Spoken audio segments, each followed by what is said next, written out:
Good afternoon. In this video, we're going over this week's options watch list.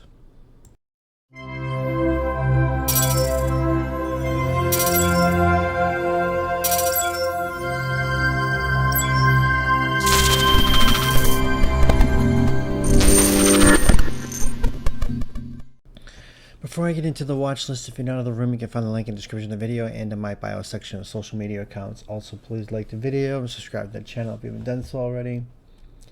Now, looking at the put to call ratio right now, it's at 0.71. It's not at extremely high. It's not in the medium area. It's a little more heavier on the put side, so definitely keep an eye. Remember that. And personally, I think that SPY could probably end up dipping and ripping tomorrow, but we'll see. But before I get into that, I want to look at the economic calendar for the week. We got a lot going on this week, obviously, with Tuesday the elections, but I don't think we're gonna hear a clear-cut winner Tuesday night. So, but as far as the economic calendar, nothing on Monday. Tuesday, which is election day, we got ISM PMI services at 10 o'clock, and then we're gonna have all the election stuff throughout the day. Wednesday, don't see anything on the economic calendar. I thought we had FOMC this day. It's on Thursday. That's weird. I don't think I've ever heard of being on Thursday. Maybe it's on Thursday because of the elections. I don't know. But anyways, I mean we've had holidays, and on a short weekend we've had FOMC on a Wednesday. So yeah, nothing happening Wednesday except for we do have 30-year bond auction at 1 o'clock on Wednesday. That hasn't really done anything lately. It used to, not so much anymore. Thursday we get unemployment claims at 8:30. Then we have FOMC at 2 o'clock and Powell at 2:30. Remember, FOMC is on Thursday this week. This is blows my mind. I don't think I've ever remembered having FOMC on a Thursday. It's always been a Wednesday, even with Fridays, leaving early on Fridays, having Friday off, or having Monday off, a short week. We still have them on Wednesday. It's got to be the election. It's the only thing I can think of why it's on Thursday is the elections. Then Friday, don't really see much on the economic calendar. So yeah, we have elections Tuesday and Powell on Thursday. We could see some crazy things happening this week. I don't even know what to expect. I mean, so much stuff. Out of nowhere, Harris is just doing really well in the polls. I mean, you can't really take anything that you see on Twitter with a grain of salt, and anything you see on the media or anywhere, you don't know. You can't get anything, any legitimate numbers, or everything is just biased and tailored narrative, whatever you want to call it. So yeah, I'm not going to go into that. But with the put to call ratio being a little heavier, I'm thinking we're going to dip and rip tomorrow. SPY, is back testing. Well, it came back down to the 570 area, went below it quickly and got bought back up. Then we went back down towards it again. Inside candle on Friday. So, like I said, we're already gapped down. Well, we were like gapped down like 15 points. Then we're only gapped down 4. So who knows? By the time morning comes tomorrow, we might even be not even gapped down. We might be gapped up.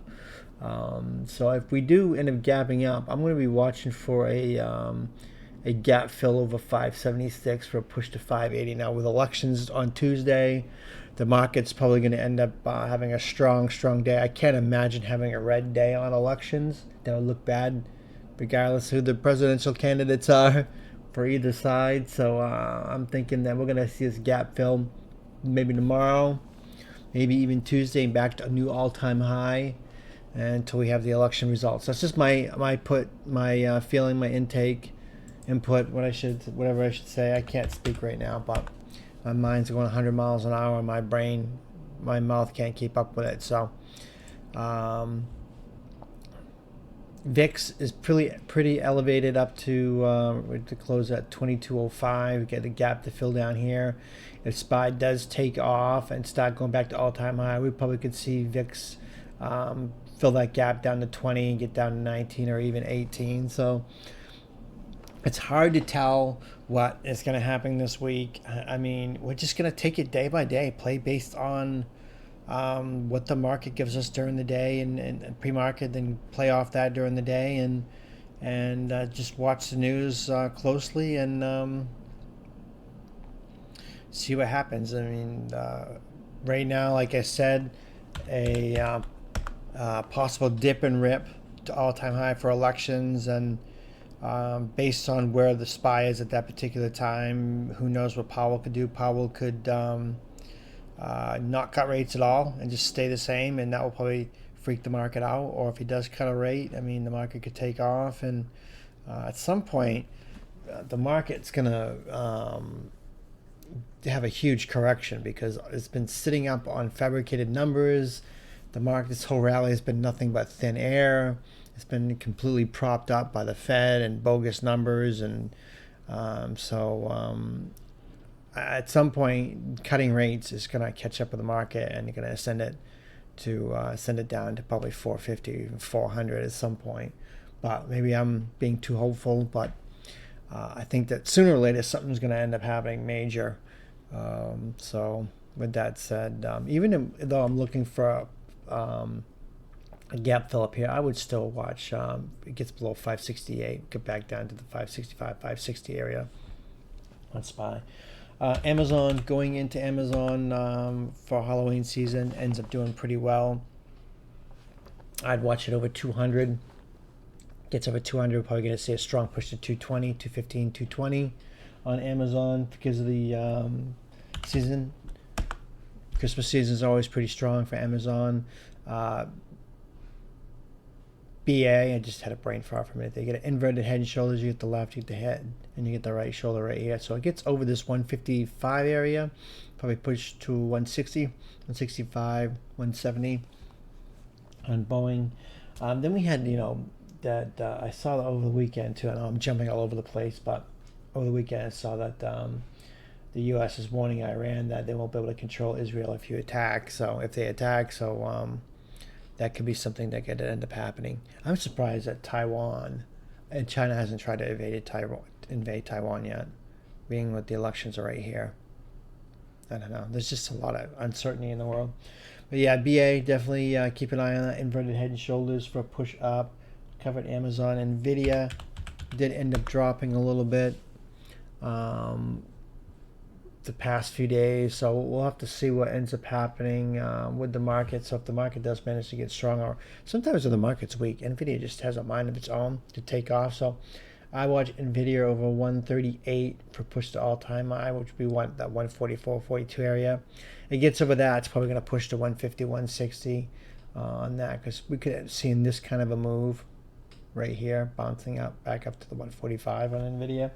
Keep an eye on that. Netflix is just, I mean, it had earnings, it gapped up huge, and it's just stalling out up here. So I would watch it underneath, let's say 750. We could just say 750, or even want to say this area right here, 753. Gets down to the 750, about 745, and gap support at 740. It breaks gap support right here. It's going to end up making a huge dump right there and filling that gap. So watch that. Netflix, Meta is another one.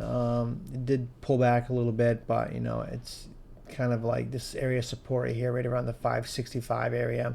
It breaks Friday's low of 562. Watch for 560, 550, 540. It's got some room to drop, but who knows how much it will drop. I mean, even if it does at all, just definitely keep an eye on that. It's got some room to drop if they let it. It's really hard to know what the market's going to do this week. A lot of uncertainty going on, and this will be a week to remember. I mean, if you can navigate through this week between FOMC and elections, you'll do pretty good, I think, if you can navigate through it. But if If you don't want to play it, I mean, you don't have to play at all during this week because so much uncertainty. But me, I like to play it. I mean, I like playing this stuff. Microsoft still got the head and shoulders right here. Breaks below this 400 area. Could get nasty. Could see 380, 375, or even 370 right here.